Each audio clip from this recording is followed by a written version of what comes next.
तपाईं अहिले हेर्दै हुनुहुन्छ ग्रेटर नेपाल अनलाइन टिभी। यदि भारतले कालापानी फिर्ता गर्दैन भने नेपालले सिक्किमदेखि हिमाचलसम्मको सुगौली सन्धि अघिको पुरै नेपाल फिर्ता माग्नुपर्छ अथवा ग्रेटर नेपाल बनाउनुपर्छ। 1950को सन्धिलाई खारेज गरेर सुगौली सन्धि अघिको सम्पूर्ण नेपाली भूमि फिर्ता माग्नुपर्छ।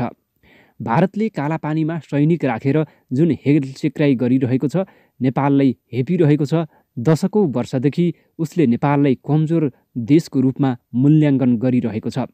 यसको जवाब नेपाल सरकारले दिने हिम्मत गर्यो भने र त्यसका लागि उसले चाइनासँग सहयोग माग्यो भने भोलिका दिनमा ठूलो कठिन परिस्थिति त सिर्जना हुने नै छ, तर त्यसले यहाँ एउटा भयानक अवस्था सिर्जना गर्नेछ।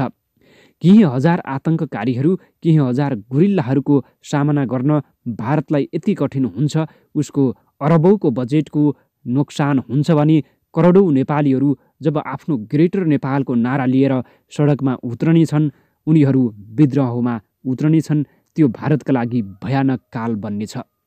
त्यति मात्र होइन, नेपाल सरकारले चाइनासँग ग्रेटर नेपाल फर्काउनको लागि सुगौली सन्धिभन्दा अगाडिको सम्पूर्ण नेपाली भूभाग भारतसँग मागेर चाइनासँग कुनै पनि प्रकारको सुरक्षा सन्धि गर्यो भने त्यो अर्को खतरा हुनेछ। आज नेपालमा कम्युनिस्टहरूको सरकार छ, उनीहरूको चीनप्रति निकै लोयल पनि छ, विनम्र पनि छ र चीनले नेपालप्रति अहिले र भविष्यमा पनि सहयोग गर्छ भन्ने विश्वास पनि छ।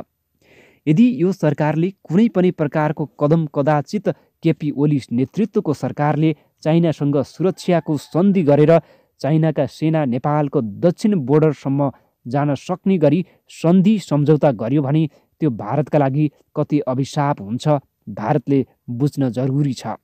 त्यसकारण नेपाली जनतालाई चिड्याएर, नेपाली जनतालाई उसले दुःख दिएर यहाँ प्रभुत्व जमाउँछु भन्ने जुन सोचिरहेको छ भने त्यो भारतका लागि ठूलो अभिशाप हुनेछ। यो मोदी सरकारका लागि असफलताको सुरुवात हुनेछ। यसले भोलि भारत विभाजित पनि गर्न सक्नेछ। दार्जिलिङ, सिक्किमतिर विद्रोह हुन सक्नेछ। सिक्किमका जनताहरूले फेरि स्वतन्त्र सिक्किमको नारा उठाउन सक्नेछन् भने पश्चिममा हामी अल्मोडा, काङ्गडा, नैनीताल सम्पूर्ण ग्रेटर नेपालको लागि यहाँ सिर्जना गराउन त्यहाँ नेपाल सक्षम हुनेछ।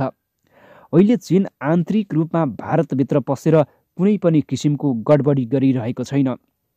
उसले दाबी गर्दै आएको अरुणाञ्चलमा समेत विद्रोहको भावना जनताहरूमा जगाउने कुनै पनि प्रयत्न गरेको छैन।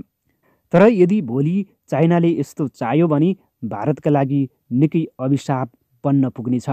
अहिले चाइना विश्व शक्तिको रूपमा उदाउने तयारीमा छ। भारतसँग कुनै पनि द्वन्द्व गर्ने उसको योजना छैन। तथापि चीनले भारतलाई घेरिसकेको छ।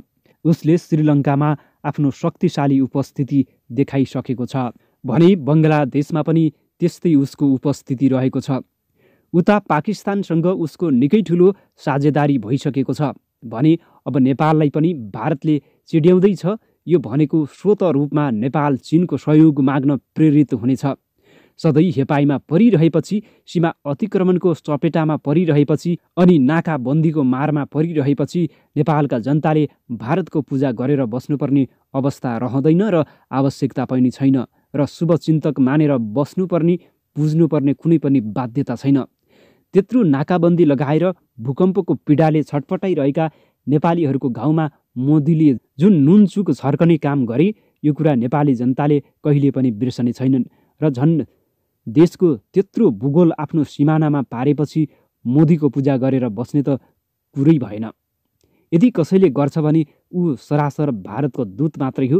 यदि मोदीले कालापानी फिर्ता गरेनन् भने र कालापानीबाट आफ्ना सेना हटाएनन् भने त्यसको ठूलो मूल्य मोदीले भोलिका दिनमा चुकाउनु पर्नेछ। त्यसको हिसाब किताब आजैबाट लेखेर राख्दा हुन्छ। किनकि हामी इतिहासमा कहिले पनि जमिन अरूलाई दिएर भारत जस्तो गुलामी भएका छैनौँ।